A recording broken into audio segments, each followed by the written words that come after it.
महाराष्ट्राचा जाज्वल्य अभिमान मराठी माणसाच्या हिताच्यासाठी पडेल ती किंमत देण्याची भूमिका आणि भारताच्या बद्दल सुद्धा महाराष्ट्राचं योगदान देण्याची परिस्थिती आली तर देशाच्यासाठी हवं ते योगदान देण्याच्या संबंधीची त्यांची तयारी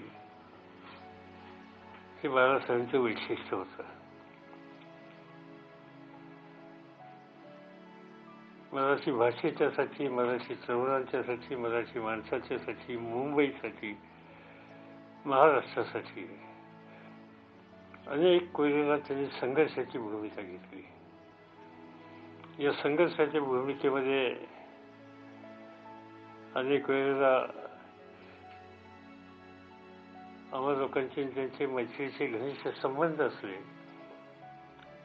तरी आम्हा लोकांच्या सुद्धा त्यांच्या ठाकरी भाषेमध्ये मुक्तपणानं हल्ले करण्याच्यासाठी त्यांनी कधी काटकसर केली होती. अर्थात आम्ही लोकांनी सुद्धा त्यांना तशी प्रत्युत्तरं दिली होती. ही टीका टिप्पणी आयुष्यभर चालली, पण ही टीका टिप्पणी असली तरी व्यक्तिगत सलोखा, व्यक्तिगत लोभ याच्यामध्ये बाळासाहेबांनी कधी आयुष्यामध्ये अंतर येऊन दिला नाही. एखाद्या व्यक्तीचं दिलदार मन कसं असावं याची प्रचिती बाळासाहेबांच्या व्यक्तिगत संबंधामध्ये आल्याच्या नंतर अनेकांना आली.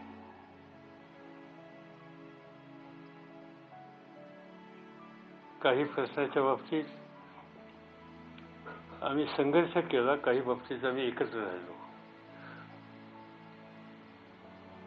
त्यांनी शिवसेनेची स्थापना केली त्यावेळेस जे हजारो लोक शिवाजी पार्कवर जमले होते त्यावेळी मी माझ्या पक्षाचं, काँग्रेस पक्षाचं तरुणांचं काम करत होतो महाराष्ट्र पातळीवर. आणि माझं निवासी जवळच खेड गल्लीत, ज्याला आता काकासाहेब गाडगे लेन म्हणतात, ती होती दादरला. आणि त्यामुळं शिवाजी पार्कवर जाऊन जुळून त्यांची ती पहिली सभा ही मी स्वतः ऐकलेली होती. शिवसेनेचा जन्म, त्याच्या पाठीमागची भूमिका, मराठी माणसाच्या हिताच्यासाठी आग्रह आणि त्याबद्दल अत्यंत परखडपणे केलेलं मालिकेमधलं लिखाण आणि जबरदस्त व्यंगचित्रकार केल्याचा परिणाम काही पानांच्या लेखाच्या पेक्षा सुद्धा अधिक जनमानसावर व्हायचा याचं दर्शन हे बाळासाहेबांच्याकडून सातत्यानं होतं. त्यांच्या या प्रयत्नातून महानगरपालिकेची सूत्र त्यांच्याकडे अनेक वर्ष आली आणि एकदा राज्याची सूत्र सुद्धा त्यांच्या सहकार्यांच्याकडे आली. सत्ता हातात आल्याच्या नंतर त्याचा उपयोग विधायक कामाच्यासाठी करावा हा दृष्टिकोन त्यांचा होता. आणि हे करत असताना सत्तेच्या स्थानापासून बाजूला राहण्याच्या संबंधीची भूमिका त्यांनी आयुष्यभर घेतली आणि त्याच्यामध्ये कधी तडजोड केली नाही.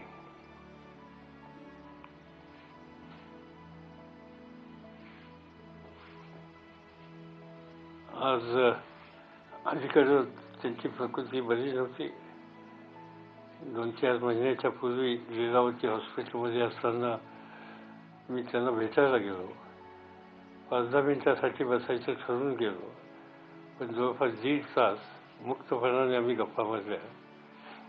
त्यानंतर अलीकडे भेटायला गेलो, पण दिवसेंदिवस त्यांची प्रकृती ही त्यांना साथ देत नव्हती आणि त्याची प्रचंड अस्वस्थता त्यांच्या मनामध्ये होती. एक झुंजार व्यक्तिमत्व, एक लढाऊ माणूस, मनाचा दिलदार, सामान्य माणसाच्या तरुण पिढीच्या बद्दल प्रचंड आस्था असलेला आणि वाघासारखी झेप टाकून लढवयाची भूमिका घेणारा हा आयुष्याच्या अखेरच्या काळामध्ये प्रकृतीची साथ नसल्याच्यामुळे अत्यंत अस्वस्थ होता.